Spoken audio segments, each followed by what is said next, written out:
The book is really the culmination of 4 years of my reporting from inside Israel Palestine and from closely observing the situation from the outside, especially since 2008 and 2009, when Israel launched Operation Cast Lead, the brutal 3-week strike on the Gaza Strip that left 1,400 dead, mostly civilians. And at the same time, Israel was carrying out a national election against this bloody backdrop that brought to power Benjamin Netanyahu and the most right-wing government in Israel's history. So I follow the situation on the ground from that point, almost to the present, talking to everyone from Palestinian popular protest leaders to extreme right-wing members of the Israeli Knesset, to Israeli members of the Anarchists Against the Wall who engage in direct action against the occupation, to members of the Israeli anti-miscegenation movement, which fights Jewish-Arab relationships.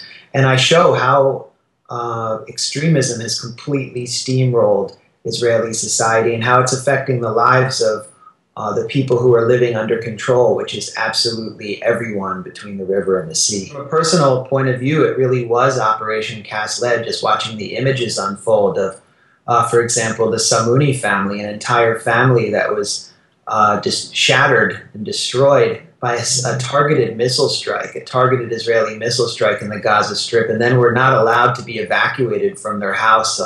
Just watching these images, or the images of cadets in the Gaza Strip, police cadets, being deliberately targeted by Israeli F-16s and killed by the hundreds, and the world just kind of, well, the U.S. government kind of standing by and watching. Barack Obama was being briefed on the situation, and he said nothing. And I decided to kind of turn my journalistic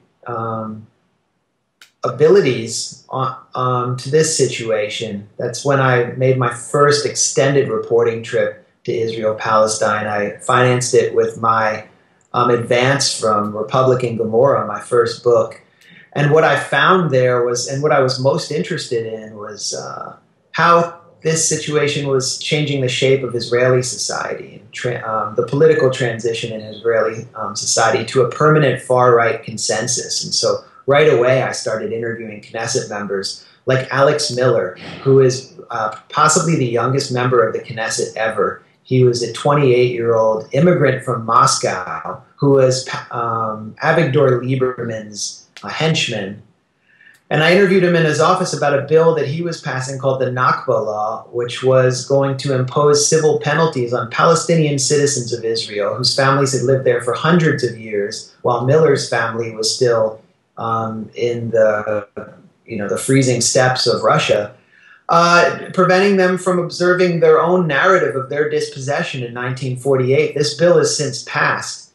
And this was really the product of a party of Russian immigrants, but supported from across the political spectrum in Israel. And I'd note that the Labour Party and the Kadima Party, supposedly liberal or centrist parties, basically stood aside when the bill was being passed. And I talk about bill after bill, how they were born and why they passed, and what the impact has been on Israeli society and especially on Palestinian citizens of Israel. I try to go into the key institutions of Israeli life and talk about how they condition people to grow up in this society and what kind of citizens they want them to be. And beginning at age 4, Israeli citizens are basically cultivated to be good soldiers and not good democratic citizens. So I talk about a preschool in Bat Yam, which is a working-class suburb of Tel Aviv, a working-class city south of Tel Aviv, where children were basically lined up before a diagram that asks, who wants to kill us? And one arrow points to Arabs, one arrow points to Nazis, one arrow points to Persians, and one arrow, and so on and so forth. And this is part of the indoctrination process in Israeli society. It happens especially, in an especially intense way during the springtime, when there are the holidays. Memorial Day, you observe the death of Israeli soldiers. Passover, you observe the Jewish experience of coming out of Egyptian slavery. Then there's Yom HaShoah, the Holocaust holiday, where you have to stand for 2 minutes and observe the Holocaust while a siren rings out. I mean, even if you're driving down the highway, you have to stand. And Palestinian citizens who refuse to stand for this or for Independence Day, the sort of rapturous holiday that follows are demonized or even punished. And I talk about how a scene at an Israeli college where that happens, where Palestinian students who refuse to stand for Independence Day have benches hosed down by ushers. So it's very hard for a young person growing up in Israel to kind of resist this environment when you're receiving that level of indoctrination. I interviewed Daniel Bartal, who's one of the leading political psychologists in the world and has done the most extensive research on Israeli attitudes, and he said that one of the most dominant factors of behavior or attitudes among Israeli young people is self-censorship, that besides the fact that they're heavily indoctrinated, they're afraid of peer pressure. So they will censor resistance to this kind of environment. I wanted to break through this kind of, not just the curtain of silence that exists around the reality of Israeli society, around reporting the facts on the ground, but also the apathy, because we have been conditioned to expect that this environment is so suffused with violence and racism that we should basically ignore the everyday occurrences of it.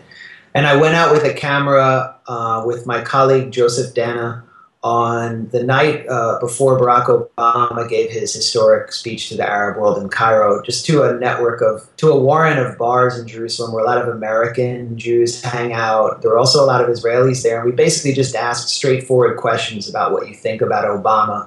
And we were bombarded with probably the most racist outbursts I've ever heard in my life, including a young man from Pittsburgh shouting "white power."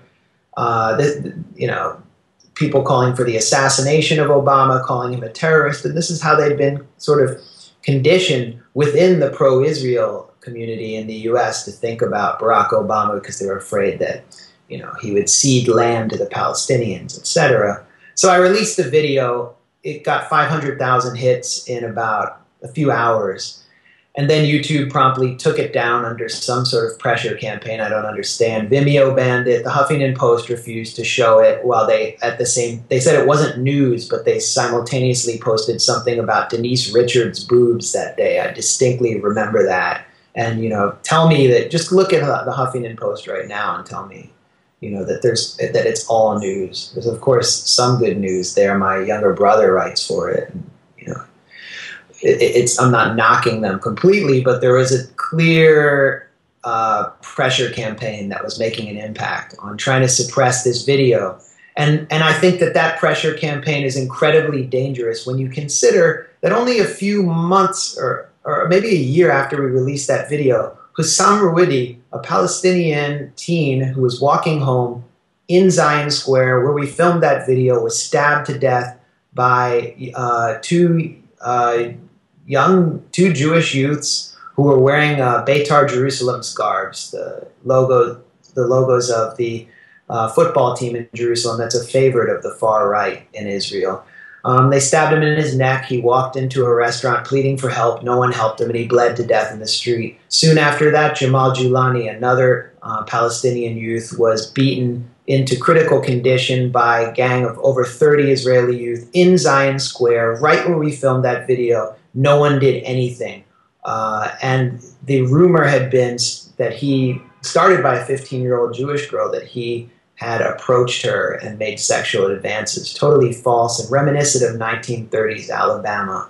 And then, so finally, the Israeli newspaper, Yediot Aharonot, which is the most popular newspaper in Israel, sent a reporter down to Zion Square where we filmed the video and did an identical video to ours and found the exact same thing, except from Israeli youth in Hebrew, not just American youth. And we had, of course, been criticized by a lot of reporters and Jewish pundits in the U.S. for presenting a false image of Israeli society. But I think at this point we have to acknowledge that Israeli society has been completely overrun with racism, and it's not turning back as long as the present ethnocracy, the ethnocratic system that privileges one ethnicity over another and cultivates Jewish youth to become good soldiers, not good citizens, through the public education system, as long as that system is intact. Rashid Khalidi made a good point, or an interesting point, in his book, Brokers of Deceit. He said that the U.S. is the metropole to the Israeli colony. In other words, that Israel has essentially become a colony of the U.S. I don't know if I would go that far. I think that there is daylight between the U.S. and Israel, and I think that there is an enormous dissent that's emerging in the American public. And I think there's a hunger for the kind of analysis in my book that, I get beyond the one state, two state analysis. Of course, my analysis has implications for whether there will be a one or two state solution. And I rarely use the word apartheid in my book, although I think it's pretty implicit. But Americans just need to see the facts on the ground and make up their own mind, and to understand that there is a global civil society campaign called the BDS movement, the movement to boycott, divest from, and sanction Israel, that's creating real political space and pressure to break the status quo. And it's the status quo in Israel-Palestine that not only is immiserating Palestinians on a daily basis, but is also destroying the social fabric of Israel and empowering the far right. And so what I think the only tactic that can be done to break the status quo is a campaign of global pressure. And this campaign, by the way, is led by Palestinian civil society. It's important that they be the leaders in their own liberation. Meanwhile, I think it's important for me to mention that J Street, this liberal Zionist group in Washington, has launched a $1 million initiative to get behind John Kerry's call for a two-state solution.